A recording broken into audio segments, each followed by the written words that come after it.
All right, everybody, welcome back to game number 2 of St. Clair versus UCI. UCI taking the first game, and we were talking during the break about what St. Clair has to do to try and come back in this series, and we were saying specifically, I mean, obviously we saw absolute domination from the Darius in the top lane in that first game. Barrick looked so good on that pick, and you're talking about, you specifically said they need to take red side and they need to get that counter pick for the top lane. Yeah, I honestly think that is the first step to coming back in the series. You need a completely clean slate here, new game plan, because whatever you did last game did not work. Draft, gameplay, nothing, right? Yeah. So forget about it. It's in the past. The only thing that you need to take from that is what you learned, right? So you learn, okay, well, we can't draft Scion blind. We can't really just play like I honestly didn't feel like they had a winning lane anywhere aside from what could have potentially been mid lane, right? Yeah. And that's exactly what we saw. We saw the Viego and the LeBlanc catch out the Rise a couple of times and build a little bit of a lead like that, but it's still really hard to play when both of your side lanes are behind, right? And look at that. We see UCI end up banning the Jax and the Aatrox after St. Clair ended up taking red. So like we mentioned before, they ended up electing red. It seems like that they were on the same page as we were, getting counterpick for top lane. But that's the two main champions of Ricky Bandaway right off the bat, as well as the Yuumi, and then St. Clair responding with the Aurelia, Graves, and Thresh. Yeah, so it will be the same bands that we saw in that first one, other than obviously the Graves. So I think St. Clair, really good job in identifying the fact that UCI able to hold on to that flex pick for the jungle in the top lane. Kind of pushed St. Clair off from taking one of those strong top laners, because Graves is definitely a good answer into a lot of the strong picks in top lane right now.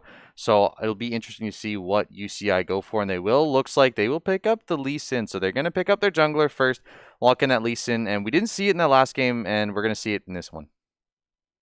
Lee Sin, definitely one of the more staple or historically really good picks in competitive play. Gives you a little bit of early game, gives you a lot of pick potential and all in potential due to the fact that he can just go in essentially level 2, level 3, and be able to start fights for your team just by like throwing himself in there, as well as getting those picks as well, giving him a lot of pressure in the jungle early. St. Clair gonna end up taking the Leona for themselves here. Honestly, I like this pick. I definitely want to see something else from the Shen there, because I feel like after that first fight in the bot jungle, we didn't really get to see what Shen was able to do. So going for a little bit of different strategy here for St. Clair. I like it. Yeah, so the one thing to note here, though, is Lucian Nami is still available. So St. Clair locking in Leona means they are going to give up the potential for UCI to take that on the next 2 picks here. We are going to see the Ezreal, so a lot of safety there for this Lucian Nami lane if UCI decide to go for it.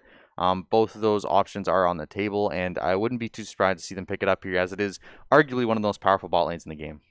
See, now the only problem I have with this right here is I feel like after UCI locks jungle, you just completely exposed what your bot lane was, right? I feel like locking a jungler counter pick as well as maybe a support or maybe a priority ADC, something like the MF, I feel like would have been really good. But revealing your entire bot lane here, now UCI just says, okay, we're just going to counterpick you with Braum Vayne, because Vayne is really good into Ezreal, and the Braum is also really good into Leona, because it makes it hard for her to go in. So that being said, St. Clair hovering the Jace here. A little bit of a different angle from the Scion. I do definitely like this for St. Clair, taking a strong top laner here, Jace. One of those prevalent top laners you've seen throughout Worlds, and I was going to say Wukong is a pretty good answer, I know, but St. Clair is going to ban out that Wukong, so the answer will not come through. And how do you feel about the Jace in the top lane here? Ricky, obviously struggling in game number 1 on this power pick in game number 2. Yeah, I honestly like this. I think you got to shake things up after that first game. Ricky put on a tank engage in the first game, because really they had no other option other than to do that, right? So St. Clair, lock in Leona early. I still would have liked to see a jungle counter pick on like red 2, I think, instead of the Ezreal. Maybe not revealing that you were going to go for Ezreal right away. Maybe something like a Leona J4 or even like a Leona Kiana would have been really, really good.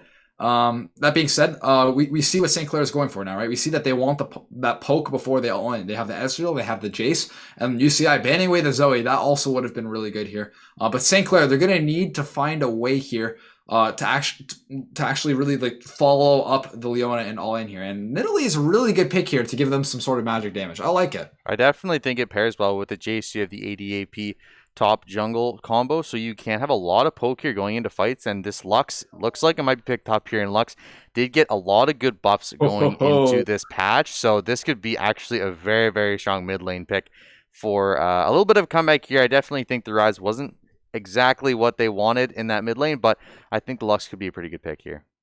Yeah, Lux definitely did get a lot of buffs, but picking her blind, I'm not Ooh. too sure on. All right, St. Clair has a window of opportunity here. There is no way she's going support. We see the Braum pick here.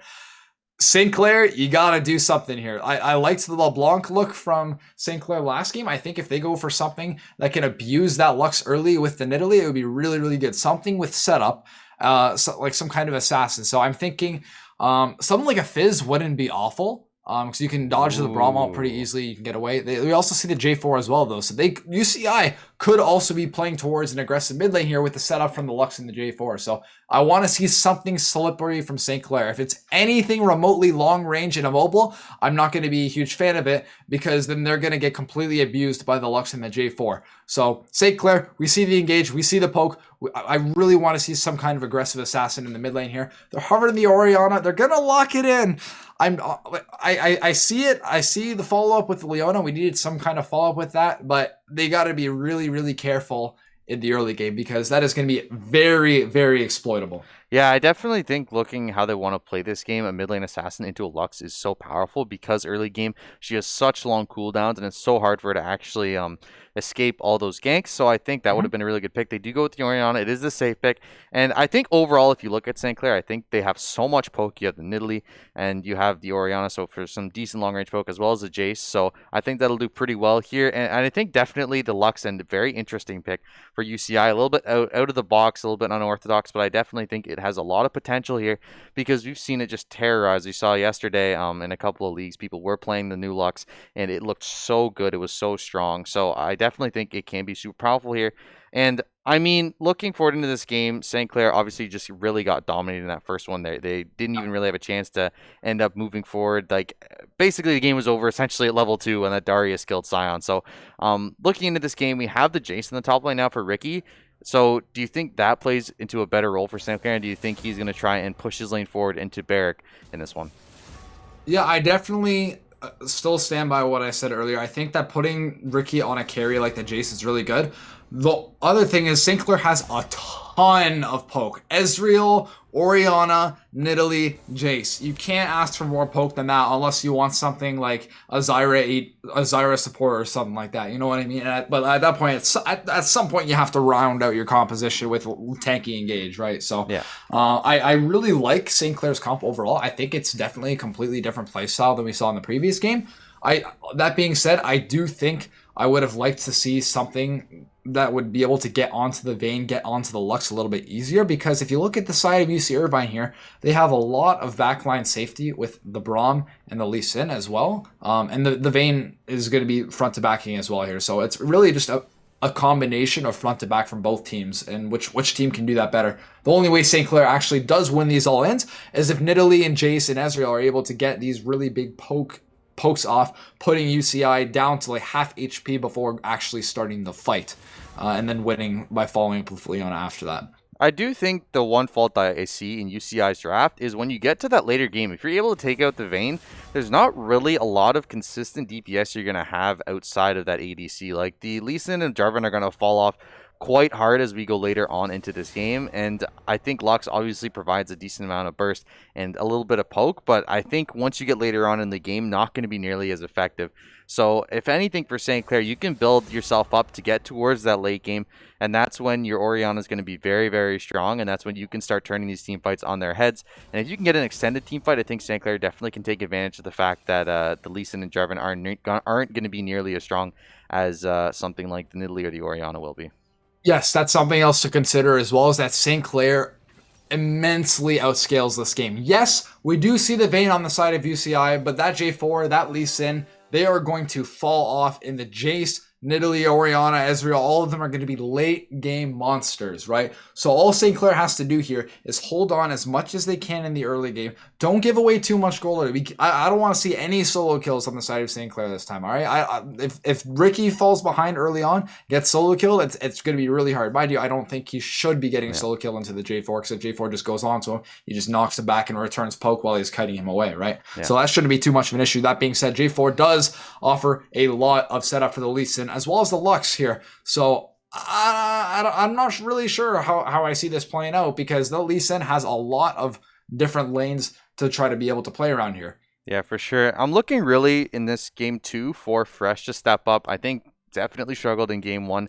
Didn't look too comfortable on that Shen. Made a lot of mistakes. A lot of roams that maybe were a little bit too proactive. But I think looking into this one, like you said, they drafted the Orianna, so there's not really an assassin. So what I need St. Clair to do, get this Jace to roam, or at least get the Leona to start roaming early on, with paired with the Nidalee, and try and force this Lux out of lane early. If you can force this Lux out of lane early, it'll allow your mid laner to start roaming, and that's when St. Clair can really start things going. And I mean, looking at bot lane 2v2, Vayne Braum is such a hard egg to crack if you're this Yeah. Leona. So I think she's not going to have a lot of success in lane. So I'm looking for the Fresh to start roaming around, trying to find Yes. opportunities elsewhere. Yeah, I could not agree more, John. I really want to see that Moby's rush onto Leona. Typically in like what we're seeing in modern days, the Tabby's on Leona, but you know what? Even that would be okay. I just want to see some boots on that support, okay? I want to see the boots and saying like, hey, you know what, Barlow? I listen, you're my teammate. I love you, but I gotta go, bro. I'm sorry. Yeah. We're not getting this Vayne. We're not getting this Braum. We gotta shut down that Lux because they can. If the Yeah. Leona is there to set up onto the Lux, then that's the setup that Nidalee needs to be able to all in, right? So I really want to see this Lux exploited. If this Lux ends lane when plating falls 0-0-0, I'm gonna lose my mind because there is absolutely no way that St. Clair should be able to allow that to happen. Because Braum, like, sure, theoretically Braum could be roaming as well, but then you're leaving your Vayne exposed to an all-in from the Leona and the Ezreal as well, right? So you got to be a little bit careful. Yeah, for sure. And I think, you know, Ezreal is one of those powerful picks in the bot lane where you can play super safe. Like, he is one of the safest bot laners out there. So I think that's one of the advantages of picking the Ezreal early on in this draft. Even though they may have got countered in lane by the Vayne Braum, the advantage is your Ezreal can play safe. You can have Leona roam. You don't have to worry too much about Exactly. him getting engaged on. So I'm looking for Fresh in this game. Struggled in game number one, and I'm looking for Ricky too. Definitely struggled up in the top lane. These players need to step up and turn it on for game two here, because if they lose this one, they're going to go to game point and playoffs point too. So I'm looking for them to try and step up here in this series. Something else I've noticed here, if I'm not mistaken, do we have a substitution as well in the support role? I'm not sure for what team. It appears so. I guess Kim Down is the support now. Oh, I'm not sure if that's an alt account. But I hey, mean, you know what? We got a little bit of variety now. Master 341 LP there, so it's not rank 2 unless you know it is just a different might account. be an alt account. I wouldn't be surprised. But I mean, regardless, like whoever's going to be in that ball lane for the support role for UCI looked Mhm. so good in that first game. I think Leona looked so Yep. solid. And like I was saying earlier, they banned out 5 supports, and the Leona came through. It got picked, and it looked so much better than the Shen pick that came through for St. Clair. So that's something to think about too. Is like we saw in that one, I think Yep. they banned out the Thresh. And I don't even think they banned out any more supports after that because they were all picked. So I think definitely a shift in priorities here looking into game number 2. And I think, I mean, overall, I definitely like the St. Clair draft a lot more here than I did in the last one. Yes, absolutely. You know what? They have an identity. In the last draft, it kind of felt like, okay, let's just draft this lane because we think it's good. Yeah. Okay, we're missing engage, so let's just draft some engage, right? What else are we missing? It's kind of like filling in blanks of what they didn't have. Whereas in this comp, you can see an identity. And this is exactly what St. Clair needs. They need an identity going into this game because whatever they did last game didn't work. They didn't have that, right? So now it's like, okay, we're going to just poke them down, and then we have all in potential with Orianna and Leona, right? And then Jace can follow up, Nidalee can go in, Ezreal can do whatever the heck he wants because he's Ezreal. He'll just be blinking around throwing Qs, right? So it's also like a fairly easy to execute comp, right? Because all you have to do is poke. Just poke, lol. I know, right? Just poke. So Easy peasy. yeah, another thing I want to talk about as well is the early game dragon control, because theoretically, Lee Sin should have a lot more control in the 1v1 early on, because it's very easy for Lee Sin to outplay the Nidalee, dodging the spear and then getting an all-in, right? As well as just being able to stall the dragon a lot easier. The only thing I'm not sure about is the priority that's going to happen in the ball lane. We see a double invade here, both on the top half of the map. This is very rare. I never see this. Yeah, so interestingly enough, too, Braum with no items, so I don't know if they were just too eager to get into this invade, but we are going to have a double invade on both sides here, so Ward will come down in the dragon, but this is funny. Both teams will not end up seeing each other, but maybe on the way back, they'll spot each other. This could be a team fight brewing here. But no, they're going to go their separate ways, so... Oh, Orianna pathing. Yep. No, okay, you see the ping on the top. map. You see that they're saying, hey, you got to go together with me. Because, oh my...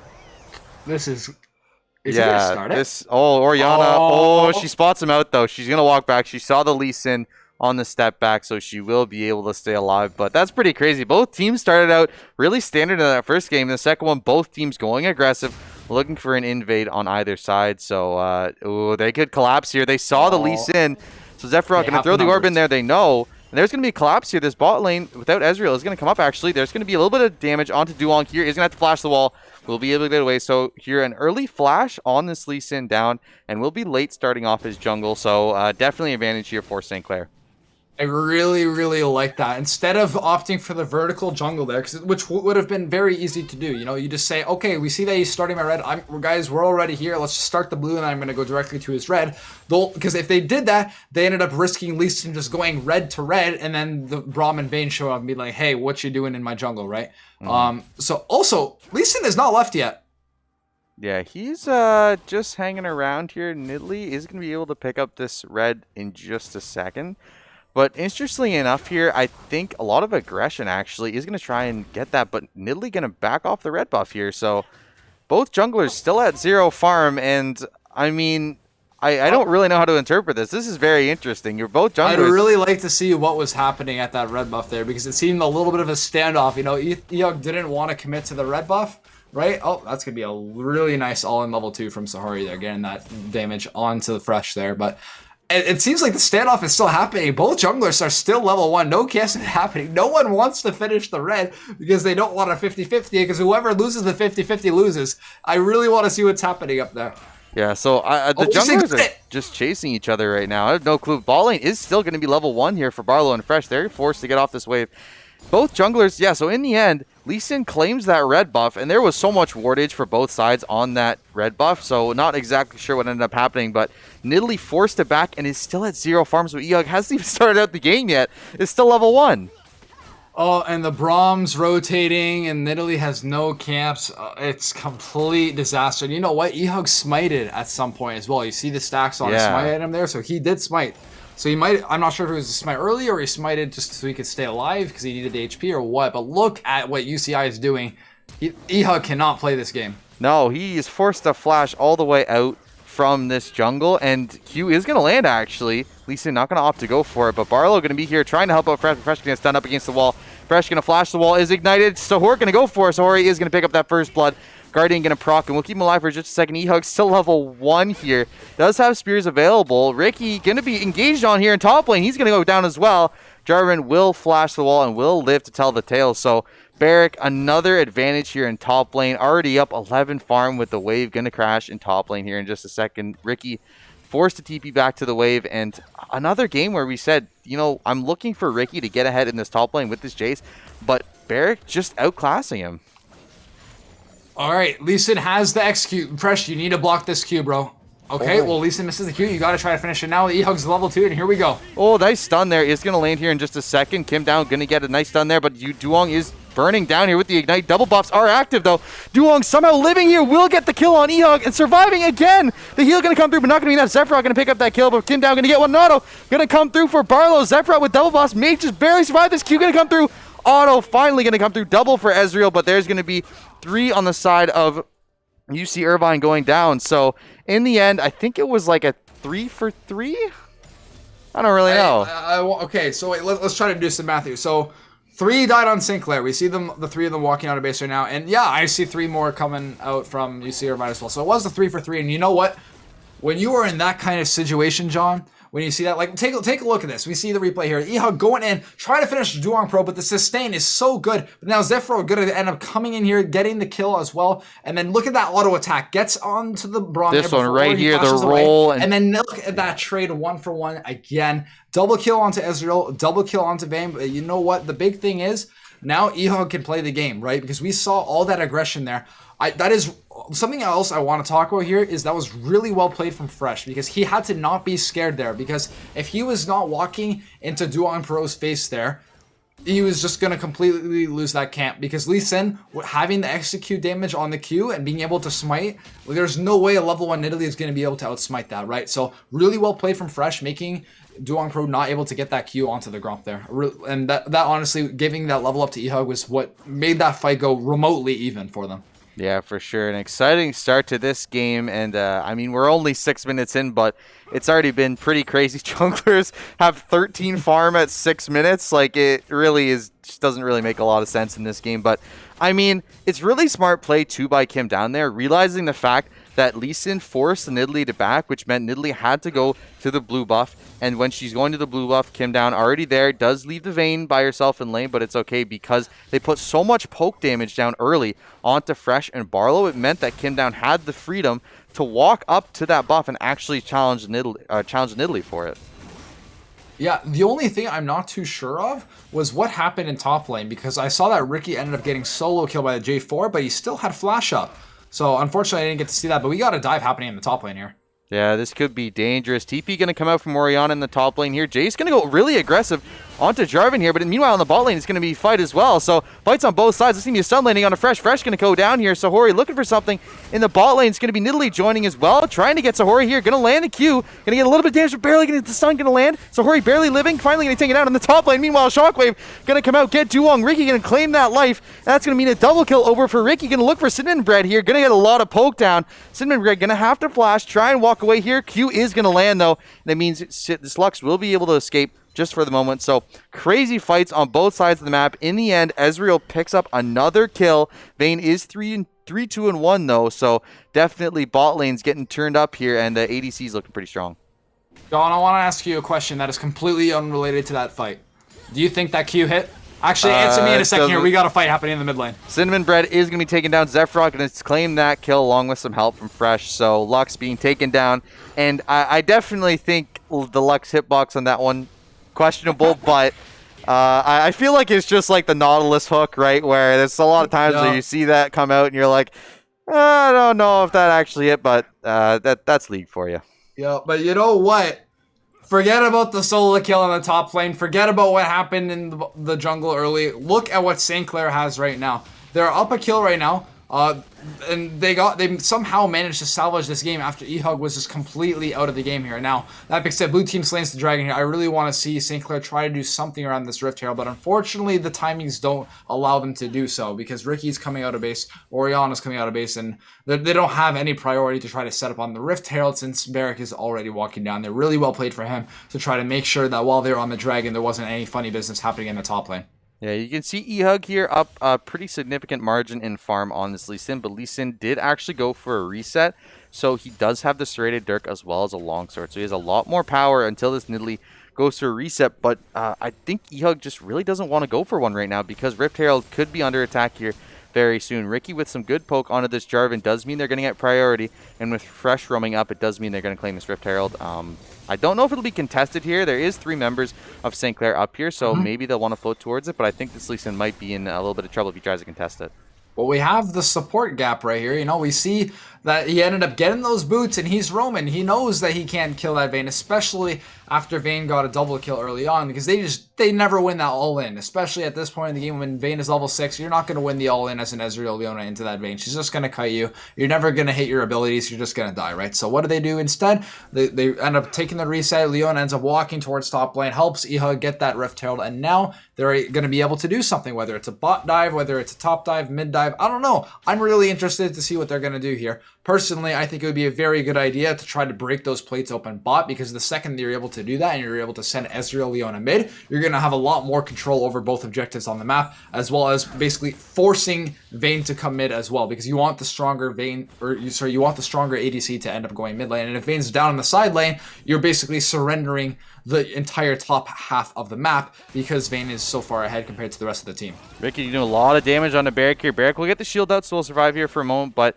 Ricky definitely getting a lot more agency, picked up those 2 kills in the scuffle in top lane, and looks a lot better now in this matchup after having died really early on in that solo kill. So definitely looking a lot improved. But I was going to say, if you're using that Herald, I think maybe you want to push it towards mid too and go for a dive. Meanwhile, in the ball lane, ult going to come out from Fresh, is going to find the ADC here, is going to force a flash out. Kim down, going to have to jump out as well. That's going to be a knockdown onto this Leona though. Q is going to land, and that's Fresh being taken down by Sahori. Sahori with the ultimate on, looking for some more. Barlow going to get the Q landed on him by Kim down. That's going to be a shutdown. A big one for this Ezreal. Shield going to come out here, and an intense 1v1 flash going to come out. Don't know if that was necessary, but flash anyway. That's going to be engaged in top lane, though. Cataclysm going to come out. Ricky under the turret here. Barrick just barely going to live. 5 HP in a dream. Barrick just barely escaping with his life, and just like that, all the advantages St. Clair had are stolen away. An announcement was made in game. The time is now. Everybody fight. Doesn't matter where you are. 10 players across the board. Everyone's fighting. And that's exactly it. I mean, we saw the really good counter gank from the Lee Sin there. And that's the problem, right? Vayne and Braum both have flash, and you're trying to all in there. They're just going to end up flashing your primary abilities and then kite you and win the fight and win the all in, right? We just finished talking about this about 60 seconds prior to this fight. And sure enough, like that's exactly what happened. So I don't know. I really would have liked to see eHug try to do something mid lane with Orianna having Shockwave, you know, Lux being immobile, because we still haven't seen them actually press the Lux too much. The only time we saw Lux really get involved in any tricky fighting was in that river fight, right? So I really would have liked to see a play happen mid instead of bot because of both flashes being available for Braum and Vayne. And not to mention Lee Sin was there just to put the icing on the cake. Yeah, the problem now, if you're looking up and down the item tables, is you have a Roar Drinker for this top laner in this Jarvan, but you have a Shield Bow and Boots already for this Vayne. 5, 2, and 1 at 12 minutes.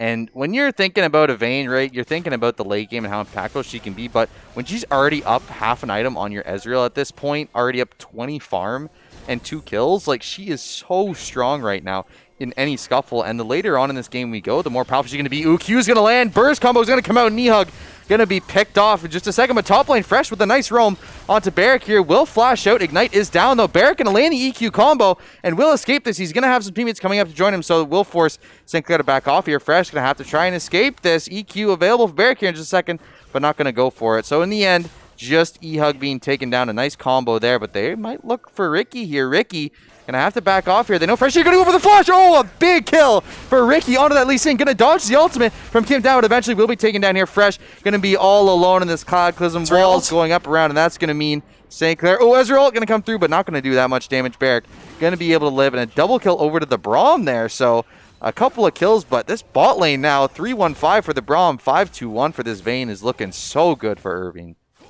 Yeah, that is really what Irvine wants there. That Vayne is going to be able to completely kite and 1v9 this game here. But look, hold on. We got the all-in here from Zephyr, but he doesn't have any mana. You don't have enough mana. You have no mana. Taking that all in there if you're not going to be able to finish off the job. But eHug gets the kill on Barrick out of nowhere. That's going to be a big kill. That's going to be the ultimate popped in the bot lane there. Ezreal forcing that one out of Vayne. Herald is going to be down here as well. I think it was just running out of time, so it was forced to be popped. But yeah, that was, I mean, Barrick didn't want to go for the EQ, interestingly enough, to try and dodge eHug. Just wanted to try and dodge out of it, but wasn't able to. So a nice job by eHug. Good awareness to go up to the top lane, get that Jarvan. But yeah, I think a little bit, ooh, Cinnamon Bread walking too far forward here. Fresh going to be here. Nice flash.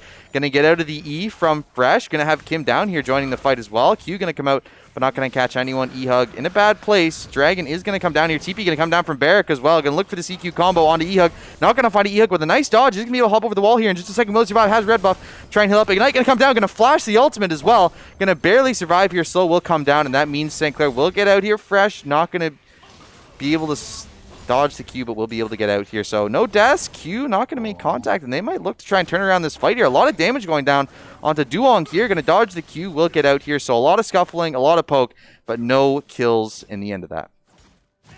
Yeah, that was a little bit of a wild emotional roller coaster right there. I was wondering what is happening here. I don't know how both teams got out completely like unmarked there, but that was really crazy.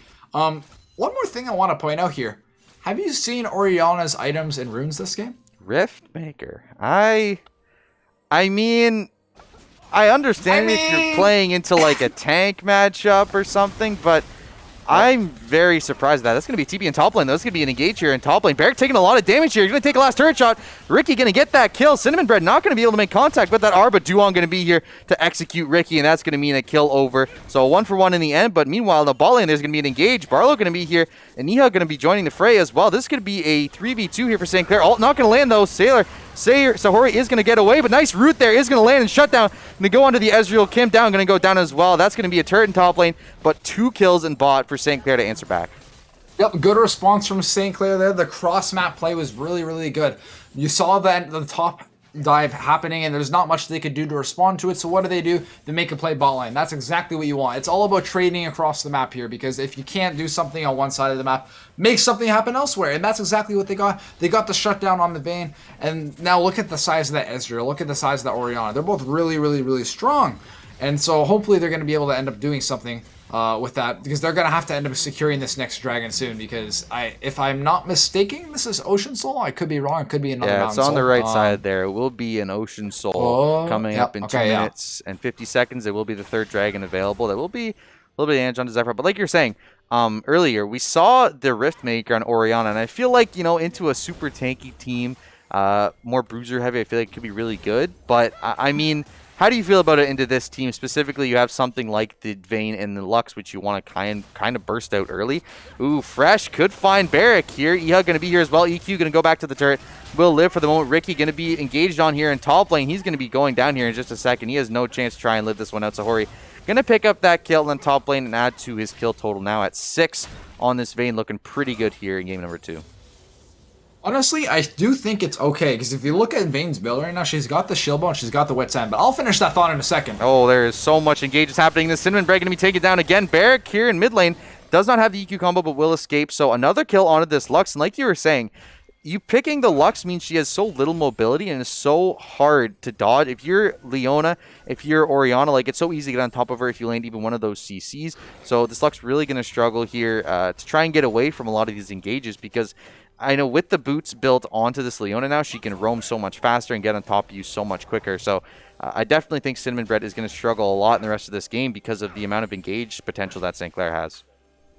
Yeah, I completely agree, man. And something else as well. I know we were talking about the Orianna build just a little bit ago, but I think that it's actually okay, because if you look at the build of the Vayne, she has the shield bow, she has the wit's end rather. So that's going to be a little bit hard to burst down, right? So going Ludens this game is going to be really difficult, especially if you look at the build on the top. That's a lot of Merc treads, you know what I mean? So Leandri's would have been an okay option, and typically that's what you see a lot of mages do, because Riftmaker doesn't actually offer you any mana. And that's the Leandri's, because that has the legendary component, the Lost Chapter, right? So that's typically what we see here. So I know they just nerfed Conquer this patch. I'm not too sure if they did anything for AP champions on it, or if it was just AD. But it's really interesting to see, because it looks like she's going for more of like a DPS kind of build. Here we go. A little bit of damage onto Fresh here, but will survive that burst. The Luden's Echo is built onto this Lux, but not enough damage to really burst that Leona down. But that's going to be an engage on Ehug there. Barrack with the EQ, Cataclysm double onto these two members, and that's going to be Fresh with the flash out. Ezreal ult going to come down. Not going to do a lot of damage, though. A double kill already for this jungler. Sahori going to take out Ricky, and that's a 3-0 for UC Irvine. And just like that, they turn the game on its head and pick up 3 kills for themselves, as well as mid lane turret here very soon. Yep, one team was more coordinated than the other there. You could see the target calling happening in the comms of UC Irvine there. You saw that they knew exactly who to go on to. First, we're going to go on to the Nidalee. We're going to finish her off. I'm ulting her, just dump everything you have on her, then finish off the Leona, and then what looked like Ricky was getting and then they just instantly flashed over the walls and sank, stunning Ricky, and then he just couldn't play the game. Yeah, and more importantly than anything, those 3 picks mean they will be able to pick up this 3rd Ocean Dragon, and it will mean Soul Point will be on the table here sometime soon. Looks like St. Clair wants to try and stop it, but I don't think they're going to get there in time. No, they won't be able to stop this dragon from happening, and it puts them on Soul Point. So, St. Clair, this Vayne 7-3-1 now is going to be so dangerous looking forward for UC Irvine. How do you think they try and deal with this, especially because, Soul could be coming up in just a few minutes? I think the only way that they're able to do that is because I honestly don't think that they're going to win in a lane. I think the only way that they're going to be able to kill that Vayne is if they get her in a choke in the jungle, being able to like poke them down with Jason Italy, and then like somehow finding a way onto her where she can't just tumble around that much in big open space, right? Because I feel like the more space that Vayne has in this comp, the easier it's going to be for her to stay alive. Whereas if she's forced in these like small jungle tunnels and these small little like crevices, it's going to be a lot harder for her to juke around, and it makes it a lot easier for St. Clair to hit their AoE abilities. So they need to get these tight corridors down on lock and be able to make sure they control them and force Irvine to walk through them to get to their destinations. But I mean, the problem is realistically, because they're on Soul Point, St. Clair is going to have to fight at these dragons however many times they can. So they're going to be the ones, you know, they're going to have to try and get river control and force Irvine to make their decision for him, because Irvine can be very much willing to just give up these dragons the next one or two just to pick up something like the Baron. So I think it's going to be on St. Clair to try and make these engages happen before the objective is up for this dragon and give themselves an advantage, because I mean, at this point, giving a Baron over to UC Irvine would mean you're losing your outer turrets and possibly inhibitors, and with Ocean Soul on the line, that's not really something you can afford to give up. No, now look what was happening around the map there. UC Irvine did a really good job at prepping their ways to try to make a play mid, because unfortunately they didn't actually find a play for themselves. You saw them shove in top, they shoved in bot, and they all sent everyone mid, and here we go. Oh, my goodness. Gonna flash out of that one, barely gonna live. That's so much damage on this Lux. Not even a half. Meanwhile, in the bottom lane, Ricky gonna engage onto Barrick here. Barrick getting melted down really fast. Gonna go for the engage here. Ricky going for the auto stopwatch. Gonna come out here, but that's not gonna live him very long. Oh, the flash. Barely gonna escape there with his life. Barrick, again, just barely getting out of this engage from Ricky, but it just seems like Ricky is not in a good spot now. Gonna go for the reset, but it's not gonna matter. Are gonna miss, but Sahori gonna be here to clean it up. Will be going up to 8-3-1 on this Vayne, and the later this game goes, the scarier it looks, but this looks like St. Clair. I think they're just going to regain some vision onto Baron here. Actually, they might be going for it. Oh, they're trying to start it right now because they saw that many people bot lane, but Jarvan has TP, so that's very misleading as to where everyone at UC Irvine is. Here comes Leon ult and the shockwave. They are going to get one Cinnamon Bread to be taken down rather quickly here, but that was a lot of ultimates burned just to get that Lux. That means Cataclysm is going to come down here, claim one life. Barlow going to be coming down here in just a second. The final auto will come out here. A double kill for this Vayne, a triple kill for this Vayne, and Sahori absolutely on fire, and that means St. Clair wiped off the map here in just a second. Ehug going to be all by his lonesome. Maybe the Jace can come help here with a TP in just a second, but it's not going to matter. Ehug not going to escape this one. Duong just going to try and walk him down. Ehug still living here. Going to hop over the wall, though, and doing a lot of distracting. Jace on the backline by Baron here could be very, very important. Ehug still running away. Barrick finally going to take him down here, but Jace going to force him off of Baron. So actually, really smart TP there. Stopwatch going to come down here. Will finally be taken down, and that means they can try and take this Baron, but you see Kim down, very, very low HP here. Baron is going to be started up, and I don't think St. Clair can get back to it. I respect the idea from Ricky there. I like that he tried to pull them off Baron to stall as long as he could, but the only problem is Ehug was going to die top lane anyways, and he ended up dying himself, right? So now essentially you just gave more gold over without actually killing anyone on UC Irvine, right? So it's a little bit tough player, but I really like the engage and the proactivity from St. Clair. You know, getting the ultimate with the shockwave onto Lux, picking her, but the only problem is the final hour on Vayne just makes her completely unstoppable in these fights. She has double defensive items here. Look at this. And she's just tumbling around, picking everyone on St. Clair left and right. And like when you're committing that many ultimates onto the Lux, who was 0-2 at the time, mind you, like, how are you going to kill Vayne? So St. Clair really needs to think about using their resources effectively if they want to try to win these fights here. Now, we see Dragon coming up in less than a minute here, so we already see UC Irvine, you know, getting that mid lane shoved, getting that bot lane shoved. The only thing that they don't have priority in is top lane right now, but honestly, at this point, man, I really don't think they care. They have the Baron. They have 3 dragons right now. They're just trying to look for really just anything down here to try to win them this fight. They have a 7k gold lead right now they're holding on to. They have 3 dragons, and they have the Baron. They have all the stats to win this fight. Ezreal is going to come out pretty early, try and get a little bit of poke damage here onto the side of UC Irvine, but really not going to mean too much here. And I'm surprised. I mean, the Ezreal 6-2-1 is pretty strong, but 12-3-1 for Sahori. Already on 3 items, picked up the Gwynsus, almost has the rapid fire cannon. So, I mean, just so far ahead right now. Ocean Dragon is started up, though. St. Clair trying to burn it down rather quickly here, but Duong is going to be in that pit. Fresh going to be taken down here. All going to come down. Legendary for this Vayne. Barrick on the back line here. Somehow, Ehug does manage to get the Dragon, so it will stop the Ocean Soul, but it doesn't matter. A double kill, now a triple kill for this Vayne. They will clean up the last vestige of St. Clair, and they're going to push with Baron and try and end this game. The final hour for Vayne turns into the final hour for St. Clair in Game 2.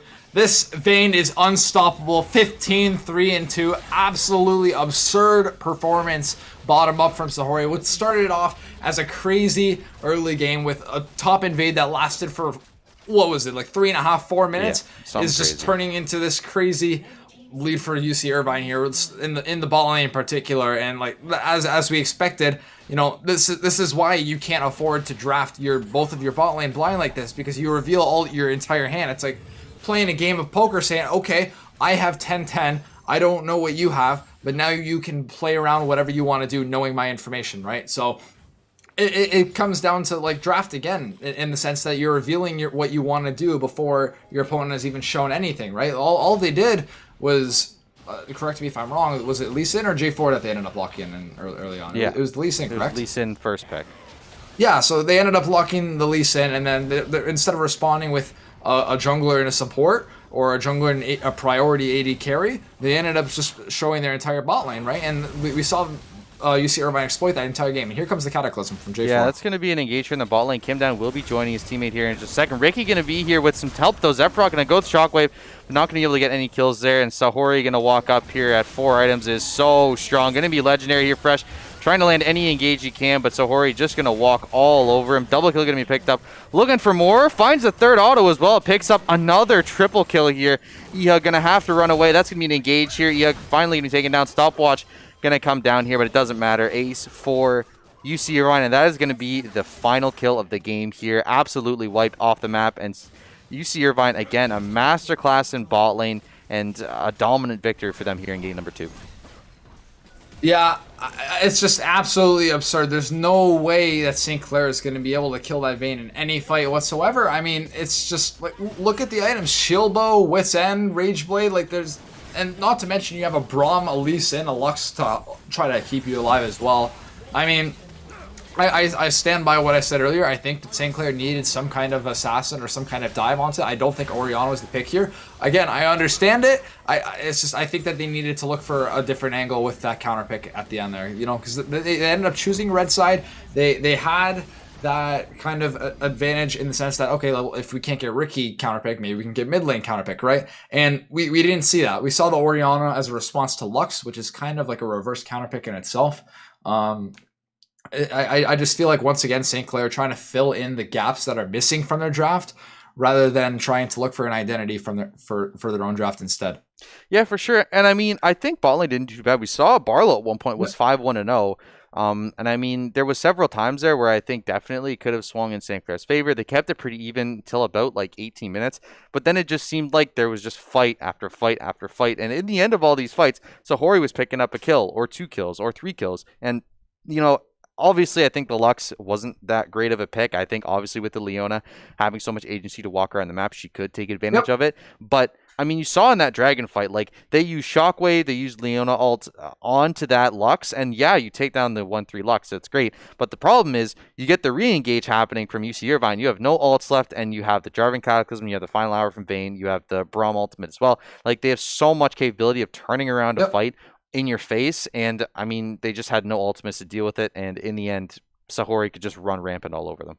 Yeah, we saw that the entire game. If I recall correctly, there was a time in the bot lane where they ended up using everything onto the Braum, right? And the Vayne as well. Vayne flashed away immediately, and then they kept trying to all in the Braum. And then what happens when you're not able to kill the Braum after burning absolutely everything onto him? They're just going to turn the fight. Lee Sin shows up, and then honestly, frankly, I don't even think they needed the Lee Sin, because the Vayne had the Final Hour. You just pop that, you start tumbling in, and then there's nothing that St. Clair can do because they have no cooldowns to CC that Vayne, right? So I honestly think...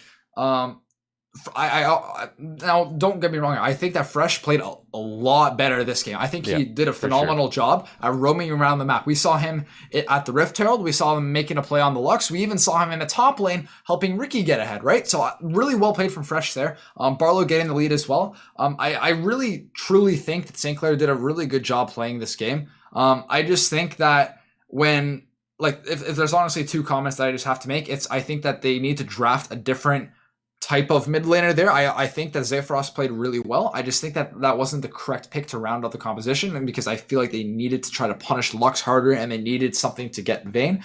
And on top of that, I think that burning all of your cooldowns on a low priority target just because you can isn't the way to go when it comes to those later game fights. Right? I feel like that was more of a desperation play rather than actually trying to win like the entire fight overall, right? Yeah, for sure. So that's going to be it. Game number 2 over, and UCI take us to a 2-0 series lead and get us 2 series points. St. Clair fighting for their life when we come back in just a few minutes, trying to stay here at CLoL playoffs on Saints Gaming CA.